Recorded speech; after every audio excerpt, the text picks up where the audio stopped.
Modern sociologists have made some analysis of the function of secret societies in the development of man's modern culture. And while these findings are for the most part based entirely upon cultural factors, they give us some rather interesting information which we can enrich and enlarge through reference to a larger frame of research. First of all, a secret society is usually a group of persons divided from their contemporaries by certain obligations, private assembly, and addiction to a particular or special code of conduct. Such societies began, of course, in the primitive world.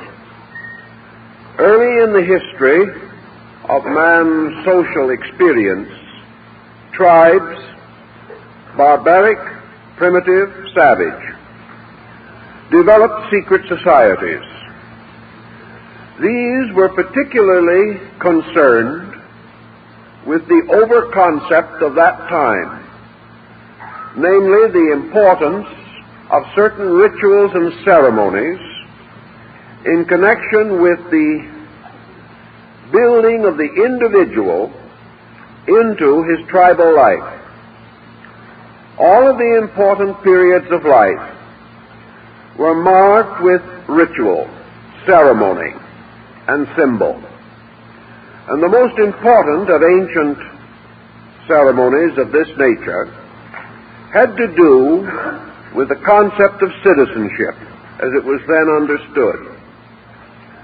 By certain trials, obligations, and revelations, the person was prepared to become part of his social order. In tribal times, he received the wisdom of his tribe, and he proved that he was worthy of that wisdom by undergoing certain trials, real or psychological dangers, indicating his heroism, his patience, his willingness to self-sacrifice, his dedication to the same principles which governed his tribal life. After his initiation into the secret societies, he became a full-fledged member of his community. We may therefore say that in this respect, the secret society was also the school, the university, if we may say such, of primitive society.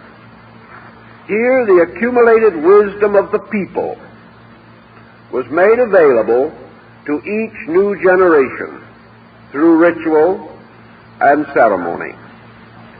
At the same time, the secret society bound the person to his spiritual conviction. Through this association, he came to know the deities believed to govern his tribe. He was religiously obligated to the ideals and principles of the tribal faith. All of his political and social instruction suspended from his religious conviction. It was therefore incredible that anyone could pass through these tribal mysteries without becoming strongly convinced of the importance of the religion of his people. In addition to these important factors, the tribe and the tribal mysteries had to do with the genetic problems recognized at that time. Among our southwestern Indians, for example, each pueblo has two sides, and the members of these sides have certain religious obligations and certain tribal rites and ceremonies. Marriage must always be across the pueblo. In other words, marriage must always be into the opposite social group. This was important, as experience had taught that too close intermarriage might prove detrimental to the tribal life. Laws governing conduct were also measured across the pueblo. But in all important matters, the two sides met for conference, consultation, and contemplation of the vital needs of the whole people. Gradually, the secret societies became the virtual custodians of authority, causing the modern sociologists to advance the concept that they were highly autocratic groups. If this may be considered legitimate, it may be pointed out that all life at all times has been a curious blending of autocratic leadership and a democratic state. Any individual who assumes leadership, even with the consent of the governed, gains certain autocratic powers and prerogatives. It was the work of the old secret societies to so enrich the cultural, moral, and spiritual life of the leader that he might not be inclined to pervert his authority or to use his powers to exploit or enslave his peoples. Thus the secret society educated the leader not merely in the arts and sciences, as we generally consider them, but in the moral values and in the ethical overtones essential to proper government or any executive or responsible position. In the classical world, the secret society took a new form. It became more exclusively the custodian of learning. And we may say that through the classical world, particularly Greece, Egypt, and the Roman Empire, most secret societies were not basically political in their implications. It is true that no individual can refrain from some involvement in politics, especially if he is an informed and conscientious person. It cannot be said that Plato was a politician, nor can it be said that the Platonic dialogues are completely non-political. To the philosopher, politics represents enlightened leadership, and he contributes in every way that he can toward this end. And in periods of despotism or tyranny, his weight is naturally against vested authority which has perverted its privileges. For this reason, many prominent leaders in the religious, philosophical, and cultural life of mankind have been persecuted and even martyred because they have interfered with entrenched political beliefs. During the classical period also, we see the secret society moving behind nearly all forms of generalized education. In Rome, Greece, and Egypt, young people were tutored by professional teachers. After they had received what we might term a broad education, considering the opportunities and knowledge of their day, they were then, for the most part, presented for initiation into one of the secret societies, it being understood that it was the duty of such societies to integrate the person, to give him the associations, the dedications, the consecrations, by means of which his knowledge in any field might be clarified, deepened, and the danger of selfishness or perversion mitigated so far as was possible. This is the general story. And of course, even in the classical period, the overtones remained essentially religious. The secret societies were sanctuaries. Those who entered them were instructed in the true meaning of their faiths, were given certain keys or interior knowledge, and as in Oriental religious societies, they were given certain scientific methods for the advancement of their personal lives, particularly their internal development of resources. The secret society was psychologically symbolic of the internal life of every person. While we live in this world and to a measure of this world, nearly every person has a more or less secret world of his own. This secret world may be no more than a series of convictions differing from or in advance of popular convictions. The individual who is thoughtful envisions a better world than the one in which he lives. He sees the possibility of man gaining a richer life, developing greater internal securities, and looking around him, he discovers that it is difficult for him to impress these broad convictions upon society. Society is highly dominated by conditioned reflexes, and is the individual attempting to live above or beyond his clan or class tries to spread his convictions, he meets mostly with opposition. He finds, therefore, that it is inconvenient and injudicious merely to approach strangers with his thoughts. His natural instinct is to seek out others of his own kind, binding himself with them, and finding in their association the opportunity for greater self-expression. Thus clubs and groups arise today around certain principles which they feel need or require organized minorities to advance these principles through common effort. If these principles were identical with the common practices, there would be no need for secret assembly.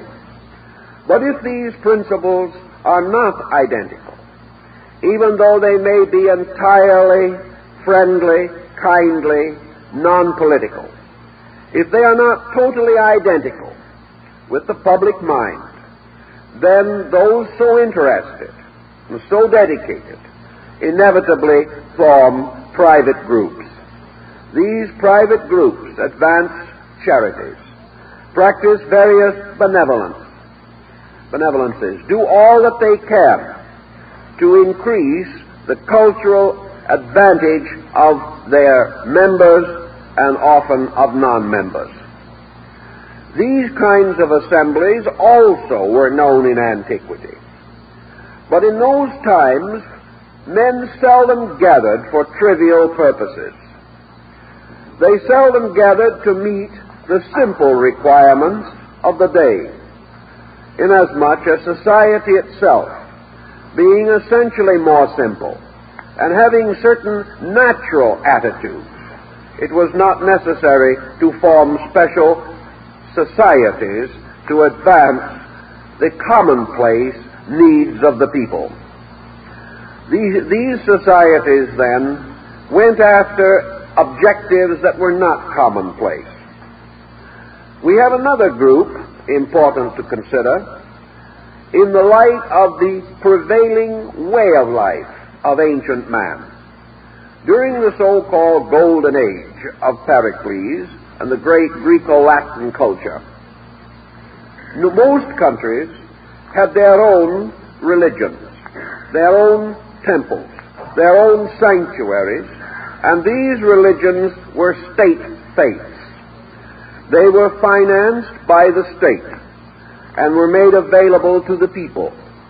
The citizen of a country in good standing therefore worshipped the gods of his country, defended them, and sought from them such help as he might need.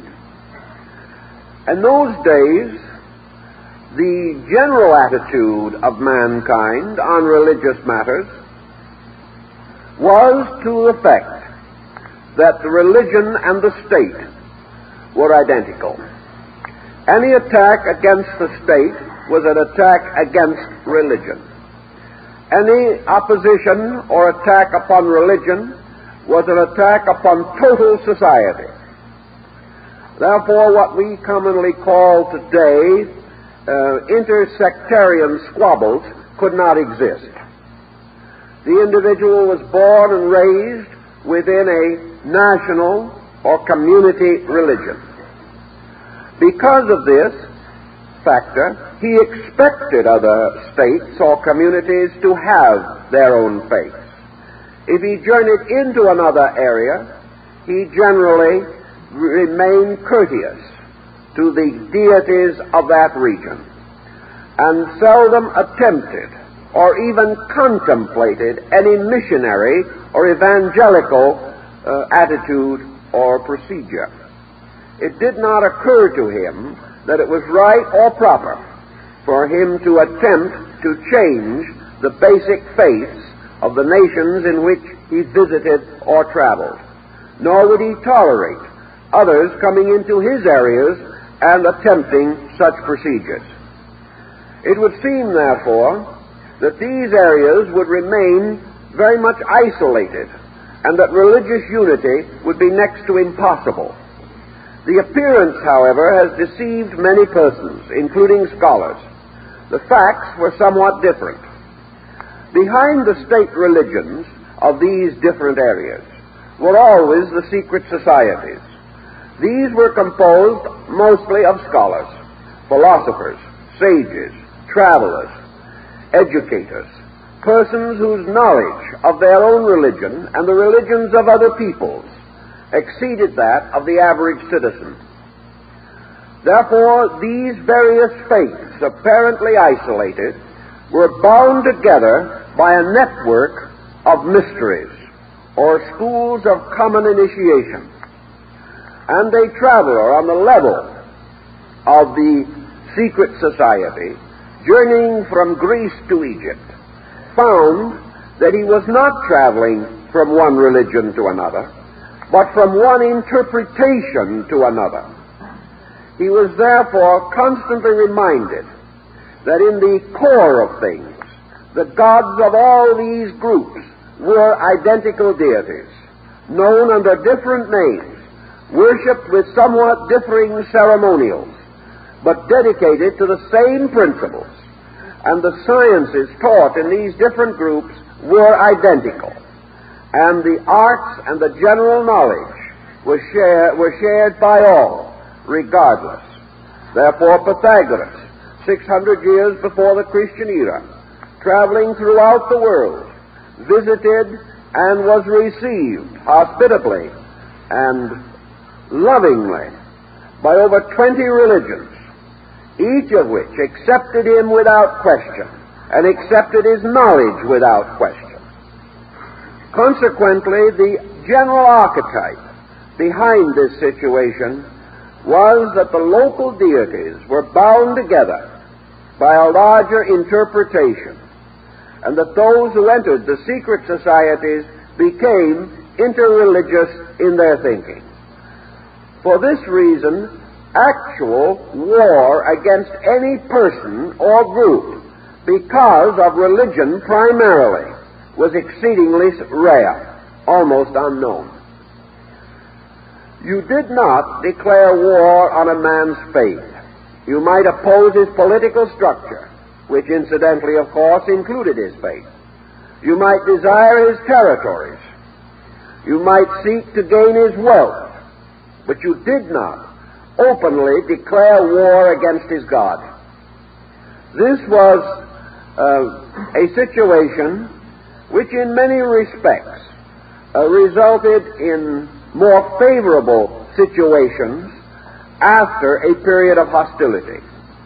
When peace was restored, the God concept set in again, and the divisions that might have been otherwise irreconcilable were often mended in this way. Secret societies, therefore, served a great number of purposes and were more widely and generally used than we recognize. In Greece, every free person, man and woman, was entitled to initiation. Consequently, it was not uncommon at the rites of Eleusis in Attica for 25,000 persons to be initiated at one ceremonial. It was therefore not merely a small group, but the whole of the cultural pattern was invested in these principles. Naturally, there were smaller schools of specialized instruction, and by degrees these schools became trade schools and union schools, protecting arts and crafts, demanding apprenticeships, and our entire concept of the apprenticeship system as a means of advancing skill in an art or science or craft. This arose in the secret societies, for the most common things were so organized. In early England, the tailors had their own secret society. So did the plumbers. Secret societies were not left entirely to abstract speculation. Men had a certain pride in their own achievements and a certain sense of responsibility for the quality of their work. In those days, this responsibility was invested in guilds, and guilds were an outcome of classical secret societies. It was the guild that instructed the apprentice, gave him the choicest secrets of his profession or trade, and bound him with obligations to use this knowledge constructively and honorably. It was therefore a most signal offense against society and God to shoddy the workmanship, to use inferior materials, or in any way to misrepresent a contract.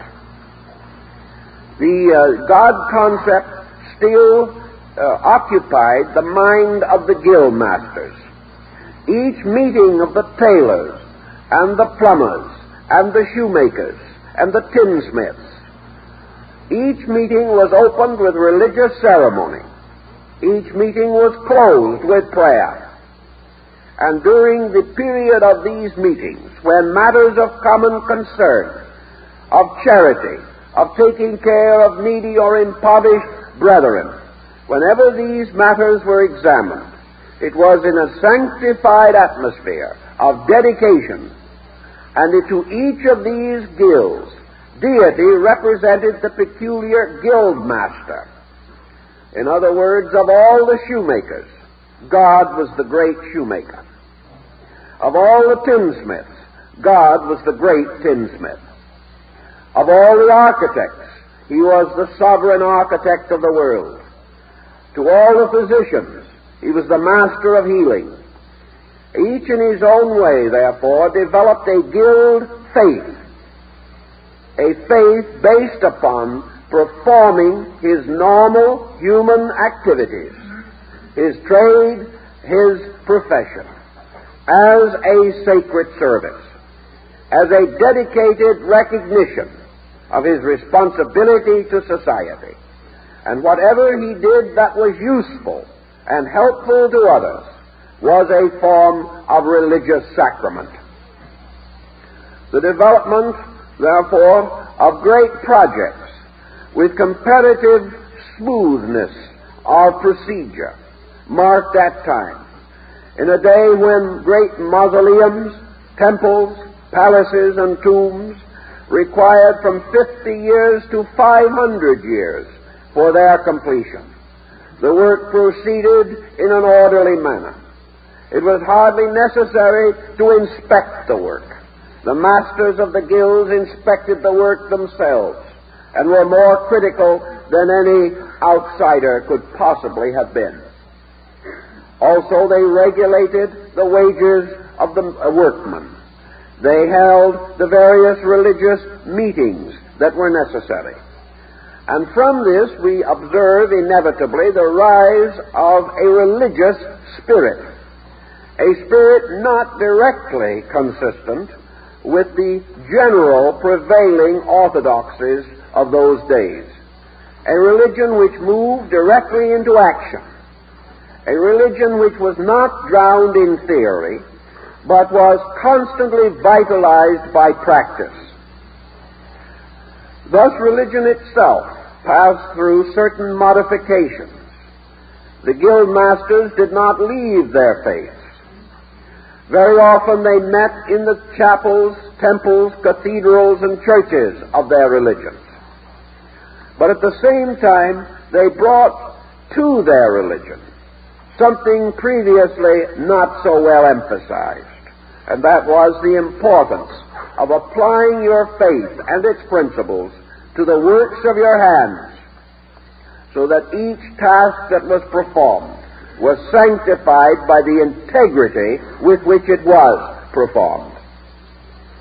This type of condition has also drifted down to us in the form of trade unions, in the form of various labor organizations. But little by little, the religious factor has diminished, and these organizations have become protective, essentially, rather than almost completely idealistic. In the religious pattern also, we gradually discover that the decline of the so-called Greco-Latin culture brought with it a gradual motion toward the unification of religion.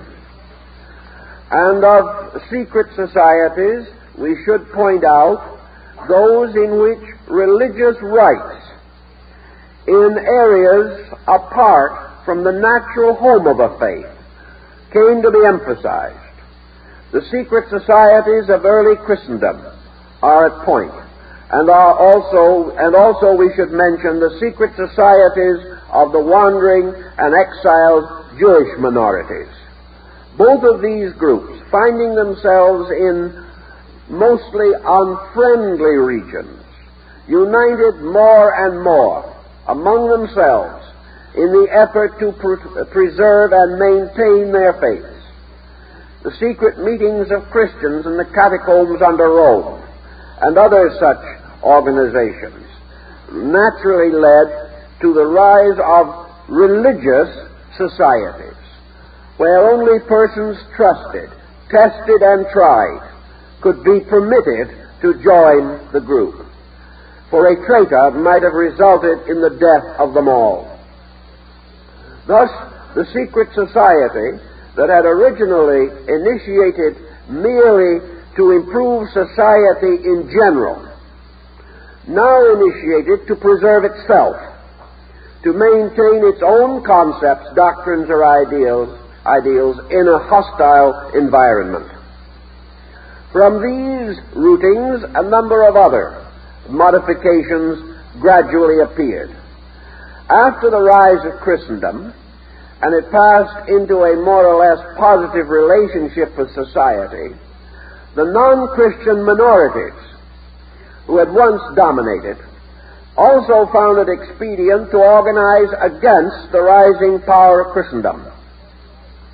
Thus we have a number of fringe organizations preserving their non-Christian identities for centuries after the rise of the church. They accomplished this by the use of the greatest secrecy and with due caution against the possibility of their true projects being discovered.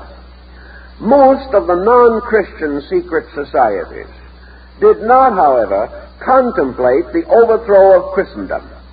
They had no such grandiose idea. What they believed was that they possessed certain knowledge which was not commonly possessed by the members of the new faith, and they therefore united to protect and preserve this knowledge in order that it might not be extinguished. Thus, these societies became protective of certain beliefs or certain attitudes or certain ideas, usually against what they regarded to be the inadequacies of the generally regarded interpretations and procedures. Naturally, these became the heretical sects and were gradually cast off into the darkness and into the wilderness, many of them taking up their refuge in the Near East, particularly in the rising Arabian culture. Here also secret societies arose. And these societies give us another cross-section of our problem. Most religions and abstract philosophical systems that have had broad spheres of influence found it expedient to divide within themselves, or division was more or less pressed upon them by their own members.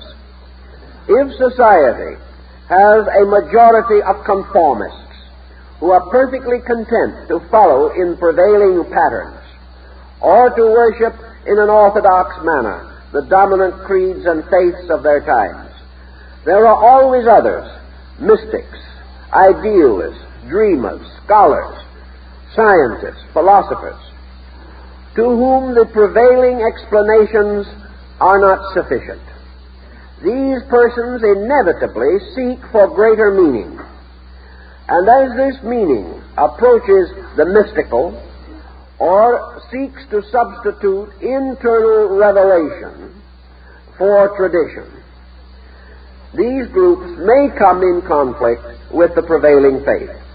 To meet this conflict, they retire into a measure of secrecy.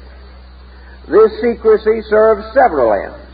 First, it prevents outward division in a religion. It prevents a faith from being constantly in the presence of its own heretical followers. Furthermore, it advances to a degree, and rather continuously, the moral and ethical values of a faith. And those ideals which 1,000 years ago were regarded as totally esoteric have gradually come to be new standards of orthodoxy, so that these mystical groups, pressing on beyond the prevailing doctrines, have become the pioneers of progress in nearly every order of society with which they have been associated. This, in brief, perhaps, summarizes the older situation. And it now comes to our mind to analyze the more recent trends in these matters. The first sociological over-concept that develops from all of this is that the secret society represents an organization of the factor of mystery. Anything which is secret becomes a challenge. The moment we learn that there is something folks do not want us to know, we can never rest until we find out what it is. It is the same way with a personal secret. The individual possessing it is overshadowed by the sense of his own importance. The mere fact that he knows something not commonly known gives him a membership in an exclusive aristocracy. He begins to show all the symptoms of this secret knowledge, and usually, unbound by obligation, rushes forth to share it, by so doing gaining a peculiar distinction for being the person from whom this secret knowledge is derived. Thus, there are many kinds of persons. In the field of scholarship, for example, there are scholars who, making a discovery, will die rather than share it with anyone else. There are others who live only in the world of scholarship in order that they may share whatever they learn or discover. Human nature being widely diversified in its temperamental peculiarities, we do learn, however, that mystery exercises an influence far beyond its own proportions. The small child standing in the presence of a dark closet has certain inevitable reactions. This dark closet is powerful. It is almost overwhelming in its potential possibility. A light is then turned on and there is nothing there. But this discovery of the nothingness of the dark closet solves nothing. The next time we are in presence of a dark closet, we go through the same experience again. We are never able to be certain, confident, or positive in our relation to the unknown. Secret societies, consequently, from the beginning, have exercised a strange and wonderful force upon tyrants. They have become, so to say, the reflectors of a man's conscience. The individual who is doing wrong, particularly the popular leader, or the autocrat, or the despot, fears desperately the possibility of the rise of private assembly within his areas. Back in the days of World War I, most of the central powers immediately outlawed secret assembly for fear that it would result in the betrayal of their own purposes. In World War II, both Germany and Italy, under Hitler and Mussolini, outlawed secret societies for fear that from them would rise the force that would later judge them and would make more rapid their overthrow. Also, of course, in all countries now behind the Iron Curtain, secret societies are forbidden, for it is always possible that from them might come the counter-revolutions which are continuously feared. If a secret society does arise within a troubled state, and it is impossible for the police or agents of that state to ferret out the society and destroy it, it then becomes a ghost, haunting forever the tyrant, and causing him to gain greater and greater fear and terror, looking with suspicion upon everyone, hardly daring to accept the closest ministrations of his own family, for fear that they are in league against him. Thus, the secret society, as a political instrument, enables a dozen men united together to appear with the strength of 1,000,000. That which is unknown multiplies its power. It is suspected of far more than it possesses, and it also becomes psychologically a judge and juror over the tyrant. It may never move, but its existence in his consciousness may well destroy him. The political power of such organizations, therefore, can, under certain conditions, be extraordinary, especially where the situations permit the continuance of secrecy.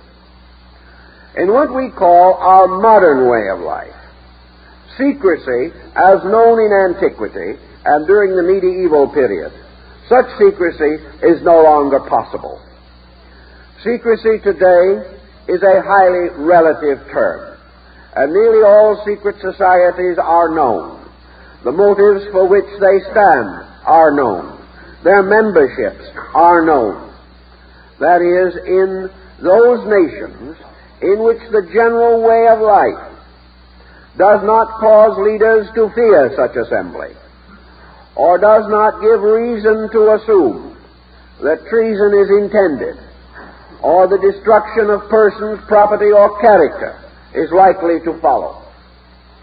This means that in so-called highly advanced nations, nations whose ways of life are comparatively adequate and whose citizens are reasonably contented, your secret societies function mostly as fraternal and benevolent orders, existing as the extensions of old ways, but not presenting any real or major threat to any existing integration of society. Modern societies, therefore, are inclined to advance special ideas, the advancement of which will improve or adjust society, advance education, spiritualize against the prevailing materialism. And in many instances today, so-called secret societies are prime movers toward the recognition of religious value in a time when this seems to be something in strong and desperate need of defense.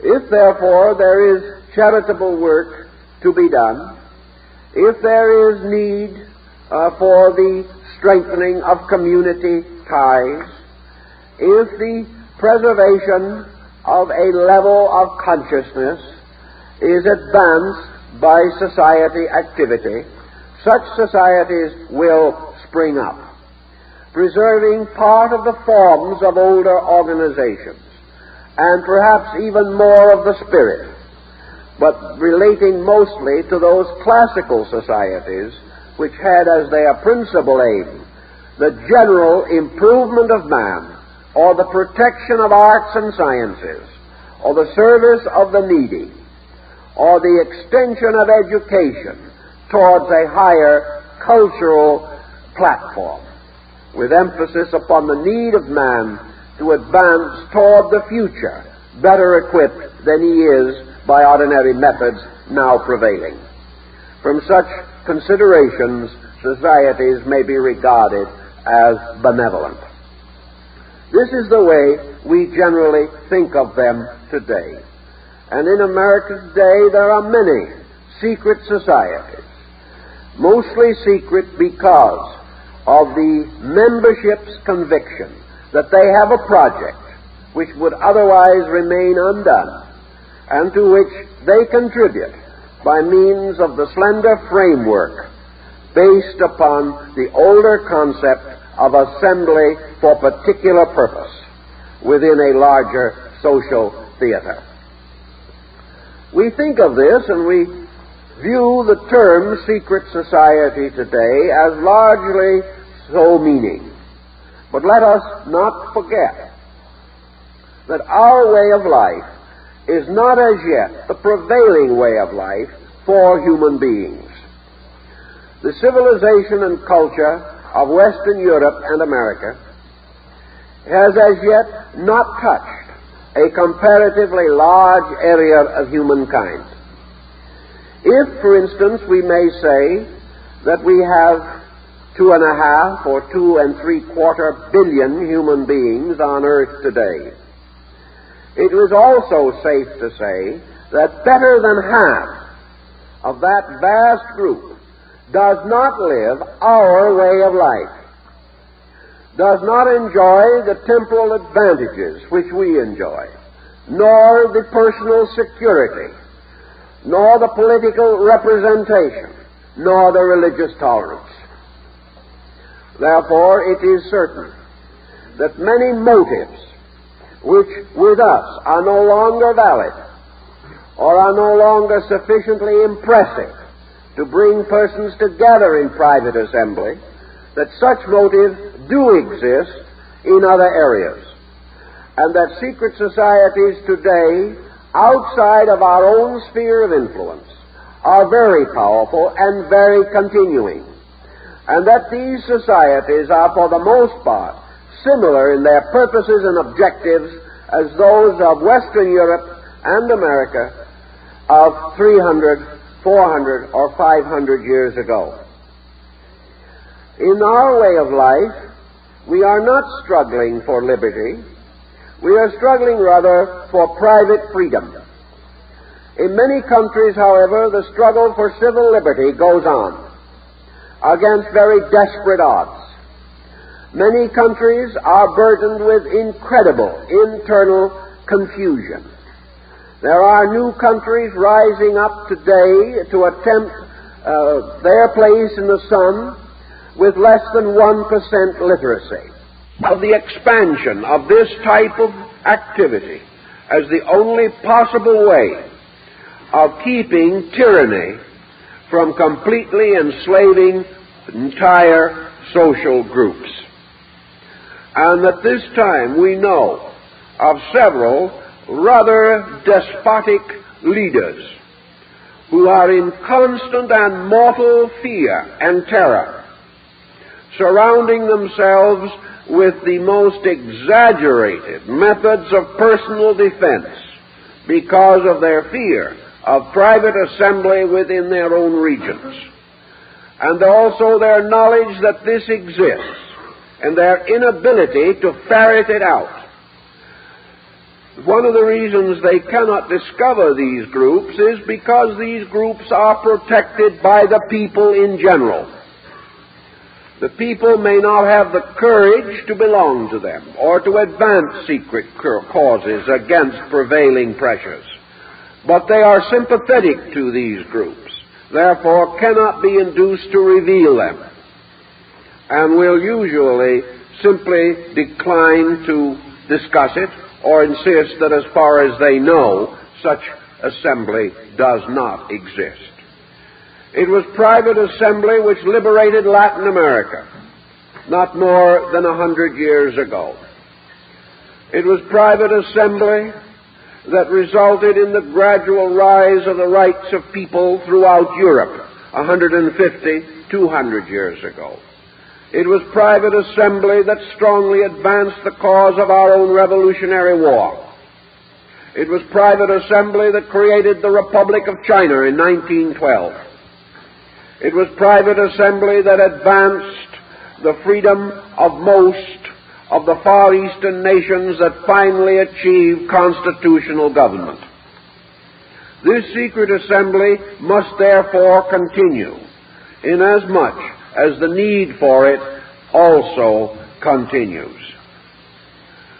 In our particular modern situation, we realize that there are large areas of the world today in which the ethical, spiritual, and moral needs of mankind are relatively ignored, where attitudes and processes are forced upon persons whose natures do not conform with such pressures. There has been a considerable enslaving of intellectuals. There has been a powerful trend against the rights of the individual to life, liberty, and the pursuit of happiness. And we may say that life, liberty, and the pursuit of happiness, these words, this statement, was once the secret statement of a secret society. This statement moved Europe nearly 200 years ago and brought about the tremendous change which was a powerful social advance for mankind. We know, therefore, that today, behind barriers, wherever tyranny exists, there is a constant and desperate determination to resist. That these resistant movements arose in World War II in the form of the famous underground movements. These movements certainly were not religious, primarily, although the concept of religion moved with them. They were not essentially philosophical, yet they demanded obligations, and they tried and tested those who sought to join them. And these testings and trials were for the same purposes as ancient rites, namely to prove that the candidate could be entrusted with responsibility of knowledge, knowledge which, if misused, might destroy the other members of a fraternity. This type of thinking is going on strongly today. It is probably active in 2/3 of the world, and it is active toward ends which we here in America regard as highly desirable ends. Ends leading to universal tolerance, universal education, universal opportunity, universal liberty. These are the essential principles of the modern secret society. Such societies also, of course, exist on purely specialized levels, as your educational societies, your Greek letter societies, and things of that nature. These are usually honor societies, toward which the individual aspires in order that he may prove his unusual proficiency or advancement in some subject. But even today, most of these honor societies in areas outside of our own are bound into the general picture. And this general picture has become considerably confused in the last 25 or 30 years. During most of the 19th century, secret societies that had brought peoples to various degrees of security have moved and created from themselves leaders, for most leadership was backed by some pressure. Had it not been so backed, it could not have moved forward against an entrenched tyranny.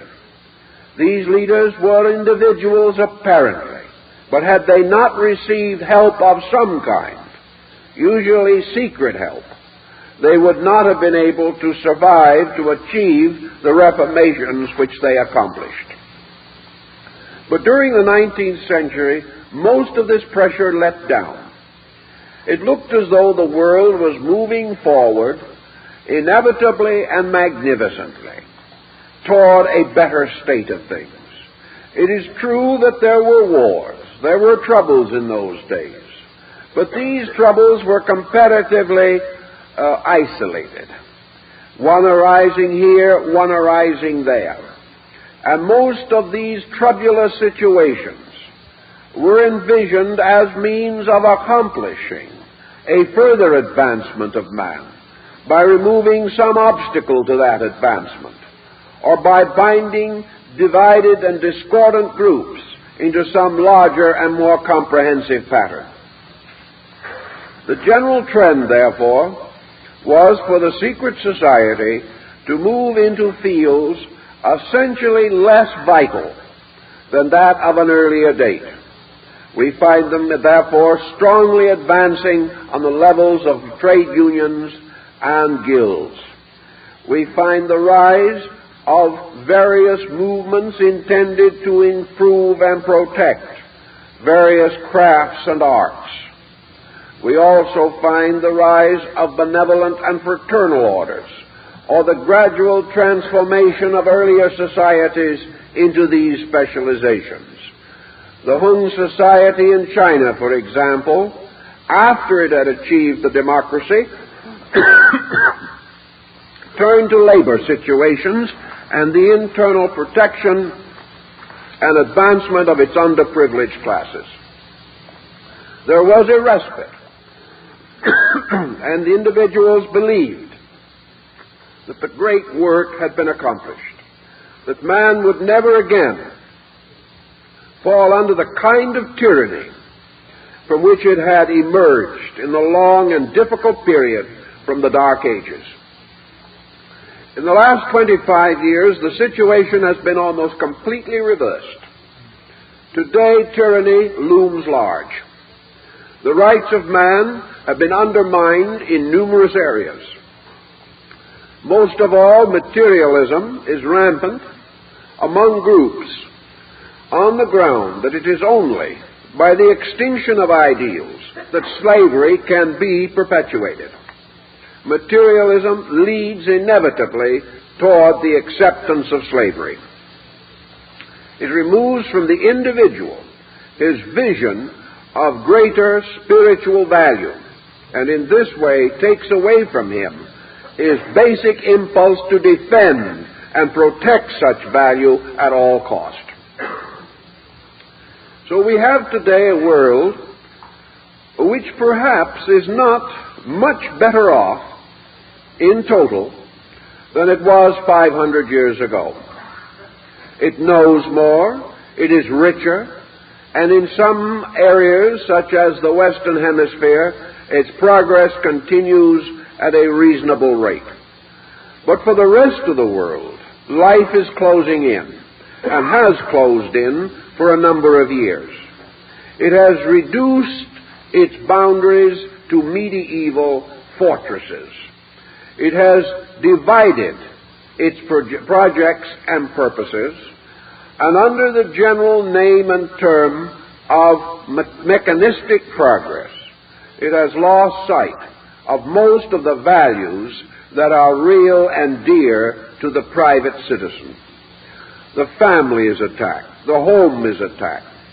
The right of private assembly is attacked. The privilege of free vote is attacked. The right to worship, to have convictions, is either attacked or ridiculed. And by degrees, the private citizen is reduced to the state in which the need for private assembly is strongly re-emphasized. As a result of this condition, such private assembly is rising throughout these areas. Private assembly, in some instances, for private worship. And there are countries today where worship is not very different from the way it was in the catacombs under Rome during the time of the pagan Caesars. It is necessary to meet secretly in cellar and attic, and to watch constantly for a traitor in your midst. It is hard for us to imagine that such things can exist today. But there are actually secret societies that have been created in certain parts of Eastern Europe for one purpose only: the circulation among the members of a Western newspaper. Something which could and might very likely cause the most terrible penalty if any one of that little circle should betray the others. It is a little hard for us to imagine all this, but it is true. Now, your secret society, moving into a situation, moves in with a tremendous traditional background. All through Eastern Europe, secret societies existed from before the beginning of the Christian era.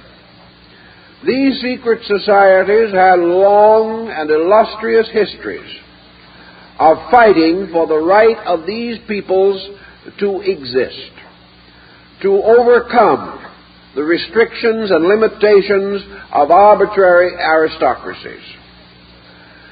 These secret societies struggled for freedom from serfdom, the establishment of citizenship, the right to possess property, the right to educate children, the right to pray, the right to read and write. These things were fought for with every ounce of courage that human beings possessed. There were numerous martyrs toward these ends, and some very hideous and horrible things happened beyond almost the imagination of modern man. He cannot see how anyone could so persecute another for such reasonable and commendable objectives. These societies were and still are known to the peoples of these countries. They are part of the tradition of these peoples, like the famous Bogomils of the Balkans and other groups, constantly struggling until they attained a measure of achievement and made possible the glimpse of a better way of life. Then came an opening of Europe. Opportunity, travel brought visitors, education increased, schools sprang up everywhere. Freedom of culture began to be enjoyed, in some cases comparatively moderate, but at the same time far in excess of that which previously existed. Then all of a sudden, with two great world wars, this progress was stopped in its tracks. Things began to go back to the medieval, to the incredibly limited and restricted. And the natural tendency of all these peoples was to fall back upon tradition, upon the traditional struggle of their great and venerated heroes to achieve these ends which men knew were right. Thus, societies that had either been extinct for several hundred years were brought back to life, or those which had changed their purposes to more benevolent or fraternal ends were rededicated to their original projects. And out of the general situation has risen a network of secret societies. These, many of them, with strong political purposes, because there seems to be no other way of breaking through the tyranny that now oppresses them. Most of these societies are created out of groups of so-called ordinary citizens. Sometimes from such a group will arise, as has occurred in the past, a brilliant leader.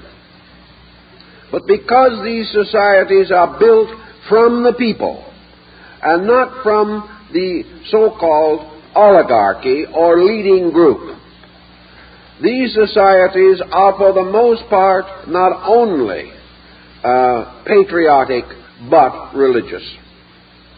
They represent, again, the demand for spiritual consolation and strength, and the right to preserve and protect worship, and to bring their children into direct contact with valuable ideals. These parents have observed the detrimental effect of the prevailing policies upon the young, how their children are losing the ideals and principles which are the basis of good citizenship in a free world. They therefore desire to restore this right of citizenship and to privately instruct their children against the common pressure of public instruction. Thus, in almost every bracket of life, the public way is antagonistic to the private conviction of the citizen. He meets this by strengthening his own position, and in union there is strength. Therefore he unites with others of his kind in a protective alliance, re-establishing the ancient ceremonies of initiation in order to protect himself against the possibility of treason. It is impossible to say at the present time how many persons are actually involved in such societies. We see the different types appearing in a fleeting manner in our own country, and there is scarcely a mail that comes into the office which doesn't have some kind of advertising or publicity, even here, relating to organizations rising up or continuing for various purposes, either benevolent or not benevolent. Sometimes the society is a distinctly unpleasant entity, one which is created simply to preserve bigotry or to protect tyranny of some kind. On the whole, however, particularly where the need is great, the society is benevolent. It is only in a secure civilization that societies can afford to bicker and can afford to establish unhealthy programs. In your oppressed areas, there is neither inclination nor time for such extravagances. Out of all of this thinking, then comes the archetypal fact, resting in ourselves, of the importance of the individual maintaining certain individuality, even where a civilization is comparatively adequate. I think that the great struggle of the secret society today follows the secret impulse of man himself, and that is the impulse to be oneself against what appears to be a majority pressure. Today, the person struggling to keep his values finds that for many reasons these values are continually being undermined. Here in the West, the preservation of value is possible inasmuch as we have freedom of assembly and freedom of worship. But some way, as in other times, we are not convinced that all of the advantages that we have are best suited to our needs, or that we are making the best possible use of our various advantages. There are many devout persons who are not entirely satisfied with the theological opportunities offered by community worship. There are many deep and profound scholars who are not satisfied with the present pattern of our educational system. These and other dissatisfactions lead persons to various endeavors. They lead educators of a liberal mind to create new schools in order to bring this education to the people. They invite the formation of new religious groups to emphasize what is regarded as neglected spirituality. There is also the continuance of your political and your labor organization for various purposes, some of which are due and proper, some of which are oppressive and excessive. But these things arising in a free assembly ultimately solve themselves. But in other areas they will not solve themselves because such opportunities are not given.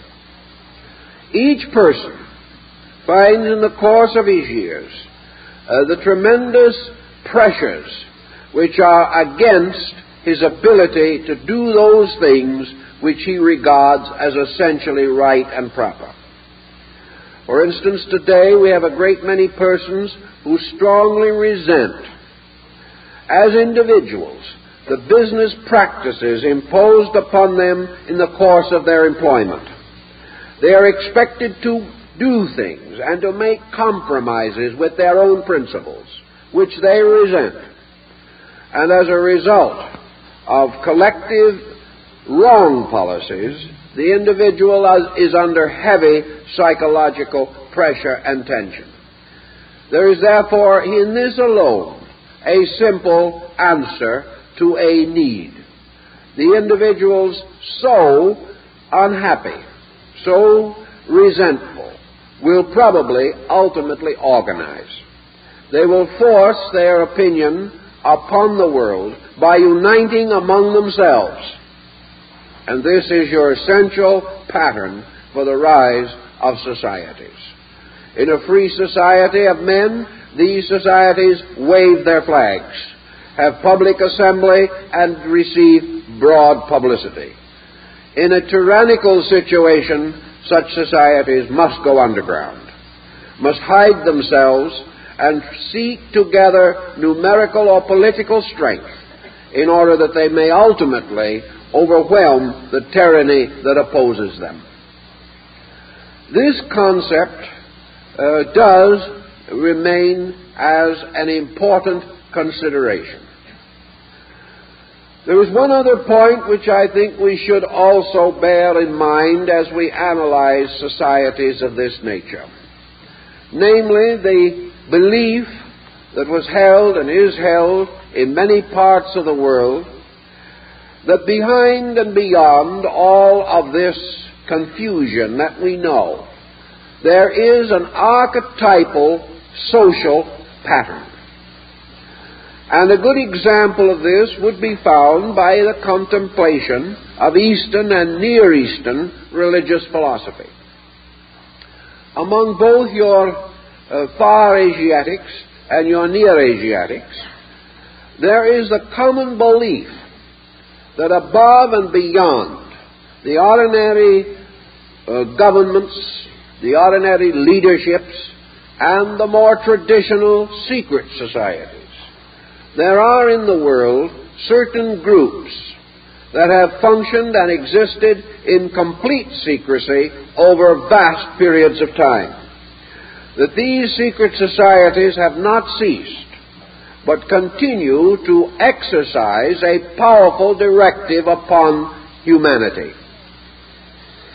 This, in turn, strikes a deep and responsive root in the psychological life of the individual.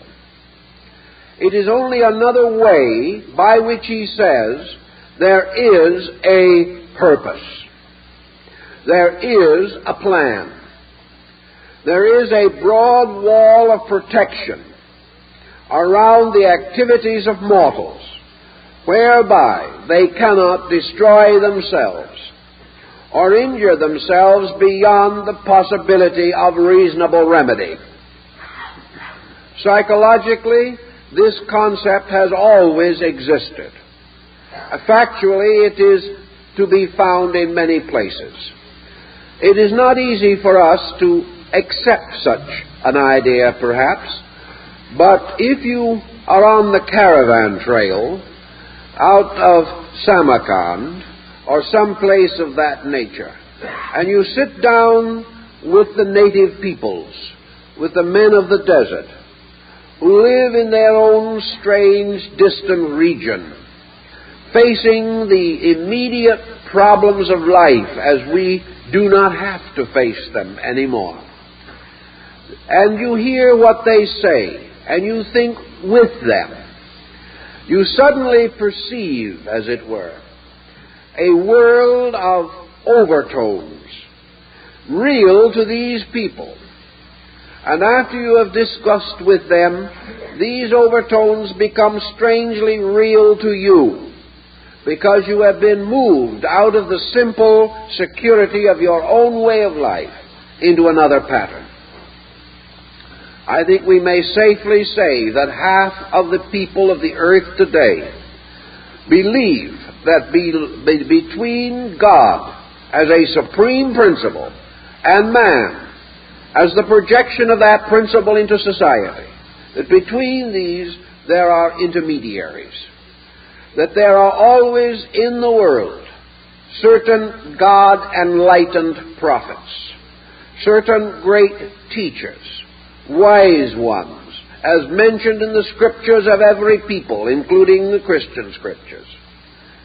That this world is not suspended in a void, that we are not left without certain resources, and that if we wish to regard these resources as arising from an archetypal government within ourselves, then psychologically there is at the root of us a tremendous archetypal fraternity, a fraternity of purposes by which individuals are bound together at their sources, even though they are widely diversified and divided in their developments and in the periphery of their existences.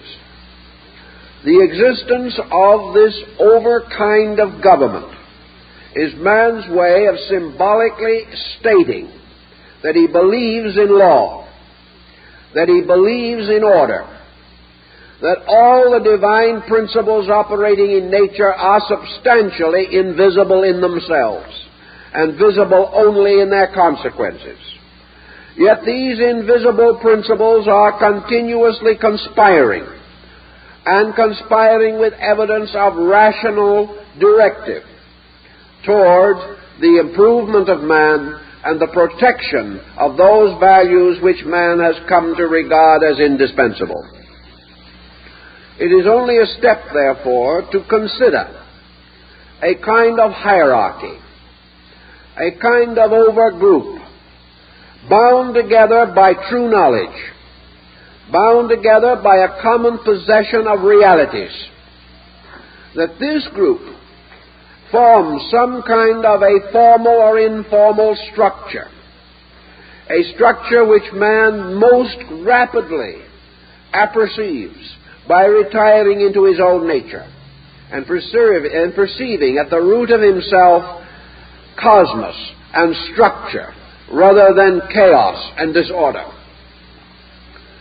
That most religions have from the beginning taught the realities of such prophets, such patriarchs, and have indicated that behind the general government of man there is an invisible government of principles. These principles administered by beings of some nature or kind, and that these beings form together the sacred and supreme government of the world. In Asia, this is commonly believed. In the Near East, it is held as a certainty. And many Western peoples have become profoundly sympathetic to such an idea. Your psychologist will take the attitude that this is merely an escape from personal responsibility, that every individual is looking for parents. Every one of us is looking for strength upon which to lean. We all wish to believe in some protection, some protective force, and we are unwilling to look upon community protection as sufficient. We are not willing to look upon our physical, political government as solutional, for the reason that in our serious contemplation we are unable to justify that the leadership which we immediately recognize is adequate for our ultimate needs. Under these thoughts and conditions, we naturally turn, as man has from the beginning, in the direction of faith. Faith being in reality our conviction of the reality of certain substance which we do not see, and yet without which life is meaningless. We look into ourselves. We cannot see our own life, yet by this life we live, and from it is suspended all that we do. We cannot see our thought, yet by this thought we become reasonable beings. We cannot see the life that nourishes things, but we behold them to be nourished. Thus we cannot entirely overcome the belief that there resides in invisibles principles, powers, energies, and for that matter, rationalisms, which are not apparent immediately in themselves, but the reality of which we must accept in order to preserve our own integrities and rededicate ourselves to those ends which we know to be right. Ancient secret societies worshipped secretly the secret God. They worshipped a concept of a divine power moving continuously into life for the improvement of man. Modern human beings are not quite so convinced of this, yet in many parts of the world they have retained the old beliefs and strengthened them and rationalized them, and no amount of culture or westernization has been able to take it from them. Namely, that there is a tremendous preserving force administered intelligently by beings or persons who are party to the ultimate secrets of the divine purpose.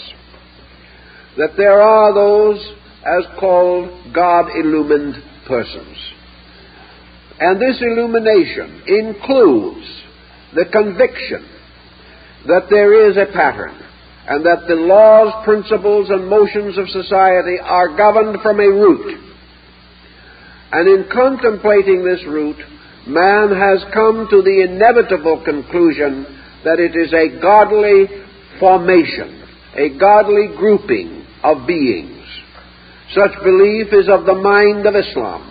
It is of the mind of India. It is of the mind of China. It is the mind of Japan. It is the mind of North Africa. For wherever these peoples go, the belief that there are among them certain saintly beings has never been questioned or doubted. Even among our Western Indians today, the belief in this over-government flourishes in the little desert pueblos. It flourishes also among the various religious sects of the area, both Indian and non-Indian. Everywhere there is the belief of an invisible intercession, a power moving in upon man, and it has been normal to assume that this power is composed of an organization, a government over governments, an archetypal government such as Plato expressed in his doctrine of the philosophic elect. That this being conceivable to man means that it is, that it exists. For man cannot imagine or devise out of himself that which is inconsistent with the universal framework in which he functions. So many nations look to this over-government with the greatest hope that it will ultimately lead to their liberation. Such is the mind of China today. Such is the mind of India. For beneath and behind all other allegiances is the allegiance to the great gods that dwell beyond the snowy band of Himavat. These gods are not merely deities alone walking the earth. They are the great gurus, the teachers of teachers, and from them spreads out the great religious educational system of Asia. And this educational system is grounded firmly in the belief in an invisible hierarchy of illumined beings to whom men can aspire and attain and serve if they pass through the necessary trials and testings as in the ancient religious systems. This subject, of course, is highly controversial. But regardless of controversy, let us face it. There are many controversial things that we never question. We never question in our common religious thinking. For example, the forgiveness of sin. Yet this can be a very highly controversial issue. Many millions of people never question the vicarious atonement, although rationally it is impossible to demonstrate. Yet at the same time, they will question another concept that is foreign or strange to them, but no less reasonable. These concepts, therefore, will always be questioned by those to whom the need is not immediate, but to the 400 or 500 million Chinese who are seeking desperately at the present time to preserve themselves as a people against a comparative minority of materialistically trained autocrats. The belief in an infinite justice, infinitely manifesting and available to them from their ancient religion, their ancient faiths, and personified for them in their sages and teachers. Such beliefs are essential to survival, to the maintenance of a conviction. And this conviction will operate because out of the believing will come the strength to support that belief when practical evidence arises. In the Near East and in North Africa, the same situation prevails.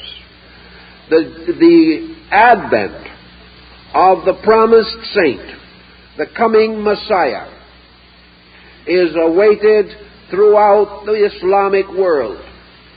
The coming of another teacher is their great need. They believe firmly that this teacher will arise from the depths of the great secret assembly which they hold to be sacred. They believe definitely that it will rise out of the spirit and soul of Islam, locked in its mysterious hierarchy of sanctified but invisible teachers. They therefore wait patiently for the coming of their Ahmed, their beloved of all nations. They wait for the coming of the being in whom these attributes will appear. When he comes, Islam rises with him, because Islam is already conditioned for him. Everywhere, therefore, where men have traditions, they have traditions of these visible or invisible organizations. And wherever need arises, they revitalize them and use them as instruments against tyranny. Also in our private lives, we personally have a belief in a secret organization. We have a belief in the secret laws of God, operating visibly in the world, but substantially held in the divine mind, held as something held secret and sacred. And it is because we believe in these laws and believe in their ultimate manifestation to all men that we variously serve and endeavor and carry on the numerous activities of life with a good hope against the perils of the times. And because we have a belief that there is a divine authority behind all human authority, and that this authority operates in the world according to the will of the divine, through instruments selected for that purpose. Because of this, we are able to meet the future with serenity of spirit, whereas those not so believing live in continuously increasing tension and doubt. Thus, the ideas that there are positive and constructive forces continuously operating beneath the surface of society, such ideas help us to continue our own lives in a more constructive and benevolent manner, giving us the continuous assurance that we are laboring in the causes that are right, and that this right will ultimately succeed and will come to the full expression of itself. This is more or less the psychology behind the great religious and philosophical societies of the past. And this is the psychology which, moving from religion, has made political and social progress possible. Therefore, we have a continuing indebtedness to such societies until those times come in which their various noble incentives and purposes are so completely fulfilled that their need no longer remains. And this cannot be until the world is indeed one brotherhood of enlightened persons, working together for common good, preserving each other's rights and privileges as inalienable, and dedicated to common security and world peace. When these things happen, then we will see, as the ancients said, the mysterious temple of the mysteries, born and fashioned in this world, and that our entire way of life will be a sanctuary of divine powers. This was their ancient dream, and it survives to guide, instruct, and inspire us in our modern way of life. Time's up.